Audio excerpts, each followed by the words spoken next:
આપણે આગળ જોવાનું છે કે ભૂકંપની તીવ્રતા રિક્ટર સ્કેલ નામના એકમમાં મપાય છે. જેમ તીવ્રતા વધુ તેમ વિનાશ વધારે હોય છે. બરોબર કે જે ભૂકંપની તીવ્રતા કે જ્યારે ભૂકંપ આવે ત્યારે એ કેટલા ઝડપથી ભૂકંપ આવ્યો છે એની તીવ્રતા માપવા માટે શેનો ઉપયોગ થાય છે તો કે રિક્ટર સ્કેલ નામનો એકમ છે એ મપાય છે. એટલે એમાં જે એના જે એકમ દર્શાવે એટલે એમાં એમ કે જેટલી તીવ્રતા એટલે જેટલા એના આંકડા વધારે હોય તેમ વધુ વિનાશ વધારે હોય છે. એના વિશે આપણે માહિતી મેળવીએ. આ જે ચિત્ર તમને દેખાય છે એ ચિત્ર છે રિક્ટર સ્કેલ. બરોબર આપણે વાત કરી કે ભૂકંપની તીવ્રતા માપવા માટે જે રિક્ટર સ્કેલ નામનો ઉપયોગ થાય છે કે તો આ જે ચિત્ર આપેલું છે ને એ રિક્ટર સ્કેલનું ચિત્ર આપેલું છે. બરોબર તો હવે એ શું કેવી રીતે કામ કરે છે એના વિશે જોઈએ. તો જે આ રિક્ટર સ્કેલ છે એ અમેરિકાના વૈજ્ઞાનિક ચાર્લ્સ રિક્ટરે 1935માં એનો વિકાસ કર્યો હતો. બરોબર જે અમેરિકાના ભૂવૈજ્ઞાનિકો છે એને ભૂકંપના કારણે જે તરંગો થાય છે એ તરંગોને માપવા માટે આ એક ઉપકરણનો વિકાસ કર્યો હતો જે રિક્ટર સ્કેલના નામથી ઓળખવામાં આવે છે. અને આ ઉપકરણની મદદથી જે ભૂકંપના તરંગો હોય એને આંકડામાં પરિવર્તિત કરી શકાય છે. બરોબર કે ભૂકંપની જે તીવ્રતાની અંદર માપવામાં આવે છે તો એ ભૂકંપના જે તરંગો હોય એને આંકડામાં પરિવર્તન કરવામાં આવે છે. પછી જોઈએ તો રિક્ટર સ્કેલ છે એ કેવી રીતે કામ કરે છે. તો રિક્ટર સ્કેલ જે છે એ સામાન્ય રીતે લોગરિથમ અનુસાર કાર્ય કરે છે જેનાથી સંપૂર્ણ અંક છે એના મૂળ અર્થના 10 ગુણા અર્થમાં વ્યક્ત કરવામાં આવે છે. અને રિક્ટર સ્કેલ ભૂકંપથી જે વિનાશ થવાનો હોય તેનું અનુમાન દર્શાવે છે. ત્યાર પછી આપણે જોઈએ તો આ સિસ્મોગ્રાફ. બરોબર તો સિસ્મોગ્રાફ છે એ શું કામ કરે કે જે ભૂકંપની તીવ્રતા માપવા માટે સિસ્મોગ્રાફીનો ઉપયોગ કરવામાં આવે છે. બરોબર જે રિક્ટર સ્કેલ વિશે આપણે જોયું તો રિક્ટર જે સ્કેલ છે એ ભૂકંપના તરંગો માપવા માટેનું એક ઉપકરણ છે અને આ ભૂકંપની તીવ્રતા માપવા માટેનું ઉપકરણ છે. બરોબર સિસ્મોગ્રાફ. અને આ યંત્ર દ્વારા જમીનની અંદર હલચલ થાય તેનો ગ્રાફ બનાવવામાં આવે છે. બરોબર આપણે રિક્ટર સ્કેલ જોયું તો એમાં શું આંકડા દર્શાવવામાં આવે છે પરંતુ જે જમીનની અંદર ભૂકંપના કારણે જે હલચલ થાય છે આમાં સિસ્મોગ્રાફમાં એનો ગ્રાફ બનાવવામાં આવે છે જેને શું કહેવામાં આવે છે સિસ્મોગ્રાફ કહેવામાં આવે છે. સિસ્મોગ્રાફનો એક ભાગ એવો હોય છે કે જે ભૂકંપ આવે ત્યારે પણ હલે નહીં અને બાકીનો ભાગ એવો હોય છે કે એ હલે છે. એટલે જે ભાગ હલતો ન હોય તે ભૂકંપની તીવ્રતાને રેકોર્ડ કરે છે અને એના આધાર ઉપર સિસ્મોગ્રાફ છે એ તૈયાર કરવામાં આવે છે. બરોબર તમે આ સિસ્મોગ્રાફનું ચિત્ર છે એ જોવો છો તો એમાં જો ચાર્ટ પેપર આપેલું છે એના દ્વારા શું થાય છે કે જમીનની અંદરનો જે હલચલનો ભાગ છે એ ગ્રાફ દ્વારા દર્શાવવામાં આવે છે. અને આપણે રિક્ટર સ્કેલ જોઈએ તો રિક્ટર સ્કેલ કેવી રીતે કામ કરે કે રિક્ટર છે એ લોગરિથમ અનુસાર કાર્ય કરે છે કે એના દ્વારા આંકડા દર્શાવવામાં આવે છે અને જે ભૂકંપને કારણે જે તરંગો થાય છે ને એ તરંગો માપવા માટેનું ઉપકરણ છે. અને સિસ્મોગ્રાફ દ્વારા શેની ખબર પડે કે ભૂકંપની આ જમીનની અંદર શું હલચલ થાય છે એનો આખો ગ્રાફ બનાવવા માટે આ સિસ્મોગ્રાફનો ઉપયોગ કરવામાં આવે છે. ત્યારબાદ આગળ જોઈએ તો ગુજરાતમાં ભૂકંપ તારીખ એટલે કે જ્યારે ગુજરાતમાં ભૂકંપ આવ્યા હતા એની તારીખ અને એના નામ ને એનું સ્થાન દર્શાવેલું છે ને એ કેટલી તીવ્રતામાં આવ્યો હતો એના વિશેની માહિતી છે એ આપેલી છે.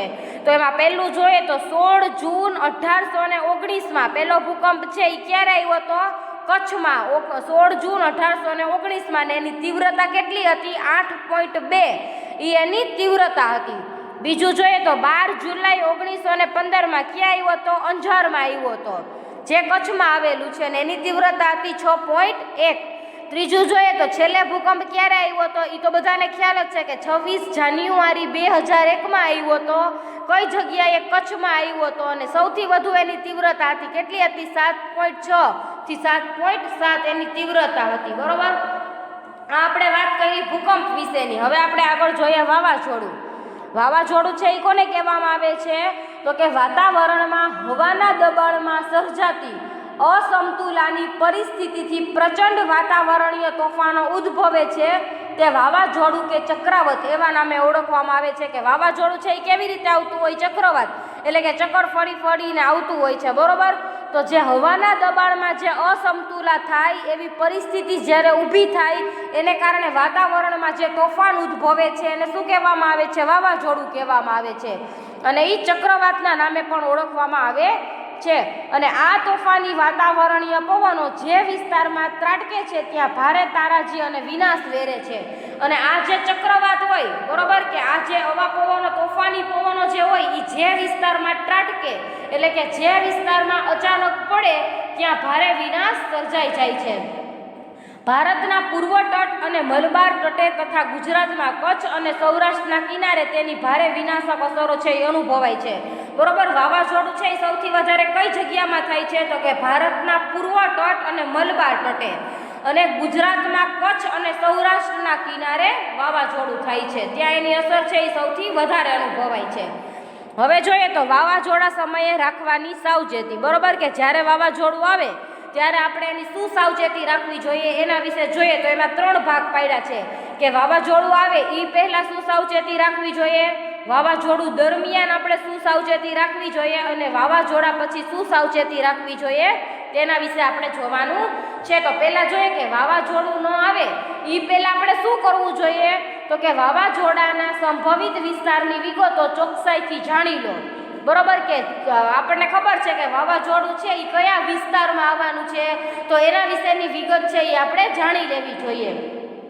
તંત્રની સૂચના મુજબ સ્થળાંતરિત થઈ જાઓ. બરોબર, વાવાઝોડું આવવાનું હોય એના પહેલાં અગાઉ આગાહી કરવામાં આવે. બરોબર, તો જે તંત્ર એવું હોય કે જે સૌથી વધારે નદી કિનારા ઉપર નદી કિનારાની આસપાસ જે લોકો રહેતા હોય તો જેવી તંત્રની સૂચના મળે તો એને એવા જગ્યાએ સ્થળાંતરિત થવું જોઈએ કે જ્યાં નદી કિનારો ન હોય, એટલે તંત્રની સૂચના મુજબ સ્થળાંતરિત થઈ જવાનું. દરિયાની નજીક નીચાણવાળા ક્ષેત્રોમાં હોય તો ત્યાંથી દૂર ઊંચાણવાળા વિસ્તારોમાં જતા રહો. બરોબર, વાવાઝોડું છે એ આપણે જોયું કે કેવી જગ્યાએ સૌથી વધારે થાય છે કે જ્યાં દરિયા કિનારો આવેલો હોય. બરોબર, તો જ્યારે તંત્રની સૂચના મળે, જ્યારે આ આપત્તિ થવાની છે એવો આપણને ખ્યાલ થાય ત્યારે દરિયાની નજીક જે નીચાણવાળું ક્ષેત્ર હોય ત્યાં નહીં રહેવાનું, એના જગ્યાએ એનાથી દૂર ઊંચાણવાળા વિસ્તારમાં જતું રહેવાનું, એટલે ત્યાં તેની અસર છે એ વધારે જોવા મળે નહીં. ખાવાની વસ્તુઓ, ટોર્ચ, પીવાનું પાણી, કપડાં, રેડિયો, જરૂરી દવાઓ છે એ વગેરે તૈયાર કરી લ્યો. બરોબર, આપણી જે જીવન જરૂરિયાતની વસ્તુઓ અને આપણને જે સૌથી વધારે કામ લાગે એવી વસ્તુઓ હોય એ આપણે અગાઉથી તૈયાર કરી લેવાની. વીજળી અને ગેસના જોડાણો બંધ કરી દો, કેમ કે જ્યારે વાવાઝોડું થાય ત્યારે સૌથી વધારે અસર છે એ વીજળીમાં થાય, એટલે વીજળીથી ચાલતા જે ઉપકરણો હોય એ પણ બંધ કરી દેવા જોઈએ. ગેસના જોડાણો હોય તો ગેસ છે એ ચાલુ કરવો જોઈએ નહીં. ચોક્કસ જાણકારી માટે રેડિયો સાંભળો. બરોબર, કે આપણને ખબર છે કે ચોક્કસ જાણકારી કે વાવાઝોડું કઈ જગ્યાએ આવવાનું છે, કયા સ્થળે છે, એનું માપ કે કેટલા ઝડપથી વાવાઝોડું આવવાનું છે, તો એની જે ચોક્કસ જાણકારી છે એ આપણે રેડિયો કે ટીવી દ્વારા સાંભળવી જોઈએ. કોઈ વ્યક્તિ આપણને કહે તો ખોટી અફવાથી આપણે સાવધાન રહેવું જોઈએ. હવે વાવાઝોડું આવે ત્યારે આપણે શું કરવું જોઈએ એના વિશેની માહિતી છે. ચેતવણી મળતા જ બધા બારી બારણા બંધ કરી દેવા જોઈએ. બરોબર, એમ ખબર પડે કે હાલો વાવાઝોડું છે એ આવવા પહોંચ્યું છે ત્યારે શું કરવું જોઈએ કે આપણા ઘરની અંદર બધા બારી બારણા દરવાજા છે એ બંધ કરી દેવા જોઈએ. જો તમે શાળામાં હો તો વર્ગખંડની બહાર ના નીકળવું જોઈએ. જો તમે વાહનમાં હો તો વીજળીના થાંભલા, ઝાડ, દરિયાથી દૂર ઊભું રાખી અને તેની અંદર રહેવું જોઈએ. બરોબર, વાવાઝોડો જ્યારે એમ થાય કે વાવાઝોડું આવવાની તૈયારીમાં છે અને જો આપણે વાહનમાં હોઈએ ત્યારે શું કરવું જોઈએ કે વીજળી હોય, થાંભલા હોય, ઝાડ હોય, દરિયો હોય તો એનાથી દૂર ઊભું રહેવું જોઈએ, કેમ કે આવા બધા વિસ્તારો છે એમાં વાવાઝોડાની અસર છે એ સૌથી વધારે થાય છે. બચાવ માટે ઊભા કરાયેલા આશ્રય સ્થાનના વ્યવસ્થાપકોની સૂચનાઓનું ચુસ્ત પાલન કરવું જોઈએ. બરોબર, કે આપણે બચાવ માટે જો ઊંચાણવાળા વિસ્તારો ઉપર વહી ગયા હોય, સ્થળાંતરિત કરી લીધું હોય તો ત્યાં જે વ્યવસ્થાપકો હોય કે જે બધી વ્યવસ્થાઓની સૂચનાનું ચુસ્તપણે આપણને જે બધા નિયમો દેતા હોય તો એ નિયમો સાંભળી અને આપણે એનું ચુસ્તપણે પાલન કરવું જોઈએ. પ્રાણીઓને ખીલેથી છોડી મૂકો, તે છૂટા હશે તો પોતાનો બચાવ કરી શકશે. બરોબર, કે જે પશુપાલકો હોય તો એ ઢોર ઢાંખરોને બાંધીને રાખતા હોય છે. બરોબર, તો એને પણ છોડી દેવા જોઈએ, કેમ કે એ જો છૂટા હોય તો એ પોતપોતાની રીતે એનો બચાવ છે એ કરી શકે. જાહેરાતના બોર્ડ કે વૃક્ષો નીચે આશ્રય ના લેવો. બરોબર, કે જ્યાં વૃક્ષો જાહેરાતો આપી હોય, બોર્ડ એવા હોય અથવા વૃક્ષો હોય તો એની નીચે આપણે સ્થાન છે એ કરવું નહીં, કેમ કે એ વાવાઝોડાને કારણે પડવાની સંભાવના રહે. હવે વાવાઝોડું વહી જાય એટલે વાવાઝોડા બાદ આપણે શું કરવું જોઈએ એના વિશે જોઈએ. હવામાન સાફ થઈ જાય, પવન બંધ હોય તો પણ બહાર ના જશો. અચાનક પવન અને વરસાદ છે એ આવી શકે છે, બરોબર. એમ થાય આપણને કે વાવાઝોડું ટળી ગયું છે તો હવે આપણે બહાર નીકળી જઈએ, પરંતુ એવું કરવું જોઈએ નહીં, કેમ કે એ પવન છે એ થોડીક વાર માટે વહી ગયો હોય તો પણ એ ફરીથી આવવાની સંભાવના રહે, અને વાવાઝોડા બાદ વરસાદ આવવાની પણ સંભાવના રહે. લટકતા ખુલ્લા વાયરોથી દૂર રહેવું, બરોબર. વાવાઝોડાને કારણે નુકસાન થયું હોય, કોઈ વાયર છે એ તૂટી ગયો હોય તો એ ખુલ્લા જે વાયર હોય તો એનાથી દૂર રહેવાનું. કુતૂહલવશ એકત્ર થઈ રાહત અને બચાવ કાર્યમાં અવરોધ ના કરવો, બરોબર. ખોટે ખોટી ભાગાભાગી ના કરવી, બોલચાલ ખોટી બૂમાબૂમો ન કરવી, બરોબર. એવો આપણે બચાવ કાર્યમાં અવરોધ છે એ ઊભો ન કરવો. તંત્ર દ્વારા સૂચના મળ્યા બાદ જ પરત ઘેર થવું, બરોબર. કે આપણે જ્યારે તંત્ર દ્વારા સૂચના મળી હોય ત્યારે આપણે એક જગ્યાએથી બીજી જગ્યાએ સ્થળાંતરિત કર્યું હોય તો જ્યાં સુધી તંત્ર દ્વારા સૂચના ના મળે કે તમે પાછા તમારા ઘરે જતા રહો ત્યાં સુધી ઘરેથી બહાર નીકળવું નહીં. રાહત અને બચાવની કામગીરીમાં મદદરૂપ થવાનું, બરોબર. કોઈ પણ સંસ્થા છે એ આને લગતું કાર્ય કરતી હોય તો એ કોઈ પણ વ્યક્તિ છે એ આપણને બચાવવા માટેની કામગીરી કરતી હોય તો એમાં આપણે પણ મદદગાર થવાનું. મદદ માગવા સિવાયના ફોન ન કરવા. બિનજરૂરી ફોન કરવાથી નેટવર્ક ઠપ થતાં રાહત અને બચાવ કામગીરીમાં વિક્ષેપ પડે છે, બરોબર. અત્યારે તો ટેકનોલોજીનો સમયગાળો છે તો આપણને ફોન દ્વારા બધી માહિતી મળી રહે છે, બરોબર. તો એમાં શું કહેવા માગે છે કે જ્યારે મદદ માગવી હોય ત્યારે જ ફોનનો ઉપયોગ કરવો. જો બિનજરૂરી ફોન કરીએ, બિનજરૂરી આપણે ફોનને વાપરીએ તો એની બેટરી છે એ લો થઈ જાય, ફોન સ્વિચ ઓફ થઈ જાય, તો એને કારણે નેટવર્ક દ્વારા જે માહિતી આવતી હોય એ માહિતી છે એ આપણને મળે નહીં. એટલે જે આવા બધા રાહતગીરી કામગીરી બચાવ માટેના કામગીરી કરતા હોય તો એમાં વિક્ષેપ પડે છે, એટલે કે ખલેલ પહોંચે છે. એટલે જ્યારે આપણને જરૂરી કામ હોય ત્યારે જ ફોનનો ઉપયોગ કરવો. ત્યારબાદ જોઈએ તો સુનામી, બરોબર. સુનામી કોને કહેવામાં આવે છે કે સમુદ્ર કે મહાસાગરના તળિયે થતા ભૂકંપ અને જ્વાળામુખી પ્રસ્ફોટનથી એટલે કે જ્વાળામુખી જ્યારે આગ ફાટે અને એના કારણે જે વિનાશ થાય એને શું કહેવામાં આવે છે? પ્રસ્ફોટન કહેવામાં આવે છે. તો જ્વાળામુખી પ્રસ્ફોટનથી કે મોટા પાયા પરના સમુદ્રમાં થતા ભૂસ્ખલનથી પેદા થતા વિનાશક મોજા ને શું કહેવામાં આવે છે? સુનામી કહેવામાં આવે છે, બરોબર. સુનામી છે એ કઈ જગ્યાએ થાય કે સમુદ્ર કે મહાસાગરના તળિયે જેવી રીતે ભૂકંપ છે એ જમીનમાં થાય એવી રીતે સુનામી છે એ કઈ જગ્યાએ થાય કે જ્યાં નદી કિનારો સમુદ્ર કે મહાસાગર હોય એના તળિયે ભૂકંપ થાય, એના તળિયે જ્વાળામુખી થાય તો એના મોટા પાયા પરના જે સમુદ્રમાં થતા ભૂસ્ખલન, સમુદ્રને કારણે જે જમીનનો ભાગ છે એ હલે એના કારણે જે વિનાશક મોજા ઉત્પન્ન થાય એને શું કહેવામાં આવે છે? સુનામી કહેવામાં આવે છે. જોકે સુનામીની ઉત્પત્તિ માટે સાગર તળે થતા ભૂકંપો કારણભૂત છે, બરોબર. સુનામી છે એ શેના કારણે થાય છે? તો કે ભૂકંપની મહાસાગરોના તળિયે જે ભૂકંપ છે એ ઉદ્ભવે છે એને શું કહેવામાં આવે છે? તો સુનામી કહેવામાં આવે છે. ટૂંકમાં ભૂકંપીય સાગર મોજા સુનામી તરીકે ઓળખાય છે. આ મોજા તેના ઉત્પત્તિ સ્થાનેથી વલય આકારે વિસ્તારી કિનારે આવે છે. વલય એટલે કે ગોળ ગોળ આકારે આવે છે એના મોજા, અને એ પછી કિનારે આવે છે ત્યારે ભારે વિનાશકારી બની જાય છે. તેની ઝડપ કિનારે ઓછી થતાં તે વધુ ઊંચાઈ ધારણ કરે છે, બરોબર. કે જે સાગર હોય, મહાસાગર હોય, સમુદ્ર હોય તો એની કિનારે જ્યારે એના મોજા આવી જાય ત્યારે એની ઝડપ છે એ ઓછી થઈ જાય છે અને તેને કારણે એ વધુ ઊંચાઈ ધારણ કરે છે. કિનારે પાણીની દિવાલ બની આગળ વધી અને ભારે વિધ્વંસ મચાવે છે. જોકે હવે આધુનિક ઉપગ્રહ આધારિત સાધનોની મદદથી સુનામીનો ચોક્કસ અંદાજ કાઢી શકાતો હોવાથી સૂચિત અસરવાળા ક્ષેત્રોમાંથી લોકોને સમયસર સ્થળાંતરિત કરાવી અને જાનહાનિ છે એ અટકાવી શકાય છે, બરોબર. કે અત્યારે ટેકનોલોજીનો ઉપયોગ છે એ સારા પ્રમાણમાં કરે છે, બરોબર.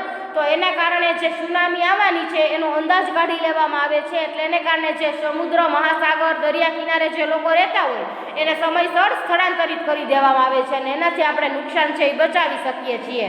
જોકે આવી ટેકનોલોજી કે સાધનો બધા દેશો પાસે નથી, એ એક વાસ્તવિકતા છે, બરોબર.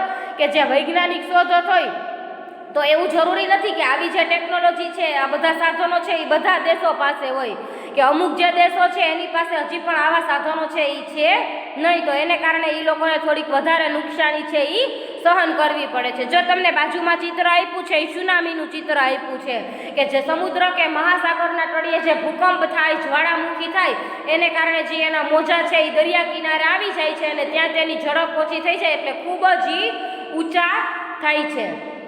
જાણવું ગમશે. 26 ડિસેમ્બર 2004ના રોજ આવેલા મહાવિનાશક સુનામીમાં હિન્દ મહાસાગરના તટવર્તી દેશો પૈકીના થાઈલેન્ડ, ઇન્ડોનેશિયા, ભારત, શ્રીલંકા વગેરે દેશોમાંથી લગભગ 2 લાખ લોકોએ જાન ગુમાવ્યા હતા. કેમ કે ત્યારના સમયની અંદર જે પહેલેથી આવું થવાનું છે એની જાણકારી છે એ આપવામાં આવેલી ન હોય, એટલે લોકોએ સ્થળાંતરિત ના કર્યું હોય, એટલે નદી કિનારે, દરિયા કિનારે, સમુદ્ર કે મહાસાગરની આસપાસ જે લોકો રહેતા હોય એને કારણે ઘણા લોકોએ પોતાની જાન છે એ ગુમાવી હતી. ત્યારબાદ જોઈએ તો સુનામી સમયે રાખવાની સાવચેતી. બરોબર કે સુનામી આવે ત્યારે સુનામી પહેલાં શું કરવું જોઈએ, એના દરમિયાન શું કરવું જોઈએ, એના પછી શું કરવું જોઈએ એના વિશેની માહિતી આપેલી છે. પહેલાં તો સુનામી પહેલાં શું કરવું જોઈએ કે સમુદ્ર કિનારાથી દૂર ખસી જવું જોઈએ. કે જે લોકો નદી સમુદ્રની આસપાસ રહેતા હોય તો એ લોકોએ બીજી જગ્યાએ સ્થળાંતરિત કરવું જોઈએ કે જે સ્થળે દરિયા કિનારો આવેલો ના હોય. રેડિયો ઉપર આવતી સૂચનાઓ મુજબ વર્તો. બરોબર કે આપણે રેડિયો સાંભળતા હોય, ટીવી જોતા હોઈએ, સમાચાર સાંભળતા હોઈએ તો એના ઉપર જે સૂચના આવતી હોય એ સૂચના મુજબ આપણે કાર્ય કરવાનું. સમુદ્રના મોજા અસાધારણ છે, વિચિત્ર અવાજો આવે તો આ પૂર્વ ચેતવણીના સંકેતો છે, તો તરત જ કિનારેથી દૂર જતા રહેવું. જો આની અમુક દેશમાં એવું છે કે ટેકનોલોજીના સાધનો છે એની પાસે ન હોય તો એની માહિતી છે એ અગાઉથી આપણને મળે નહીં, પરંતુ જો આપણે દરિયા કિનારાની આસપાસ રહેતા હોય અથવા તો આપણે એ બાજુ પ્રવાસ માટે ફરવા ગયા હોય તો જ્યારે સમુદ્રના મોજા છે એ અસાધારણ ઉછળે કે ખૂબ જ મોટા મોટા ઉછળે અને વિચિત્ર રીતે ઉછળે છે, એટલે એવો જો આપણને અવાજ આવવા માંડે તો એ શું સમજી લેવાનું કે આ છે સુનામી આવવાની ચેતવણીનો સંકેત છે. તો તરત જ ફટાફટ આપણે જો દરિયા કિનારે હોય તો ત્યાંથી આપણે સેફ વિસ્તારમાં વયું જવાનું. કિંમતી સામાન અને ખોરાક, પીવાનું પાણી, દવાઓ, ટોર્ચ વગેરે જરૂરી ચીજો છે એ સાથે રાખવી. ત્યારબાદ સુનામી દરમિયાન જ્યારે સુનામી આવે ત્યારે શું કરવાનું કે ઊંચાણવાળી જગ્યા ના છોડશો. બરોબર, કેમ કે સુનામી જે છે એ કેવા વિસ્તારમાં આવે છે, સમુદ્ર મહાસાગર હોય, દરિયા કિનારાની આસપાસ આવે છે. બરોબર, અને એના મોજા છે એ સૌથી પહેલાં તો ફટાફટ વલય આકારે એ ક્યાં આવે છે, દરિયા કિનારે આવે છે, અને પછી ઊંચા ઉછળે છે. એટલે ઊંચાણવાળી જગ્યા છે એ છોડવી નહીં કે ખૂબ મોટી ઊંચાણવાળી જગ્યા હોય ત્યાં ચાલ્યું જવું, એટલે એના મોજાને કારણે આપણને નુકસાન થાય નહીં. સુનામી જોવાનો પ્રયત્ન ના કરો. બરોબર, ઘણા લોકો એવા હોય કે આ કંઈક નવીન છે તો આપણે એને જોઈએ, તો એ સુનામી જોવાનો પ્રયત્ન છે એ કરવો જોઈએ નહીં, કેમ કે જો એ જોવાનો પ્રયત્ન કરીએ તો આપણે પણ એની સાથે મોજામાં ચાલ્યા જઈએ. તંત્ર દ્વારા અપાતી સૂચનાઓ ચુસ્ત રીતે અનુસરો. બરોબર કે આના સમયે જે તંત્ર દ્વારા સૂચના અપાતી હોય કે તમે આ કરો, ઓલું કરો, તો એ સૂચનાઓ મુજબ આપણે ચુસ્ત રીતે એનું પાલન કરવાનું. કિનારાના ઊંચા મકાનો પણ આશ્રય માટે સલામત નથી, તેથી ત્યાં ન જાઓ.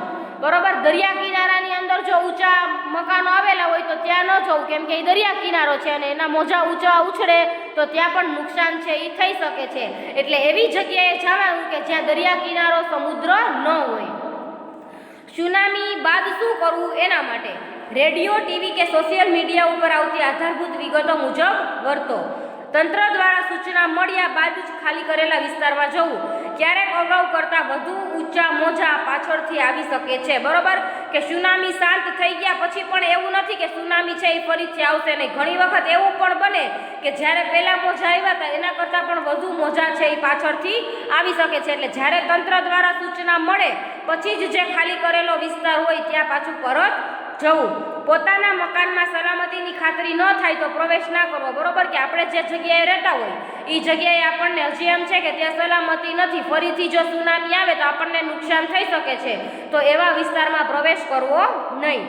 પાણી, ગેસ કે વીજળીના જોડાણમાં આવેલા ભંગાણની જાણ તંત્રને કરો. બરોબર કે સુનામી આવી હોય એને કારણે ગેસ, વીજળીના જોડાણો આવેલા હોય તો એને કારણે જે ભંગાણ થયું હોય, તૂટી કાંઈ કરી ગયું હોય તો એ તરત જ એની જાણ છે એ તંત્રને કરવાની.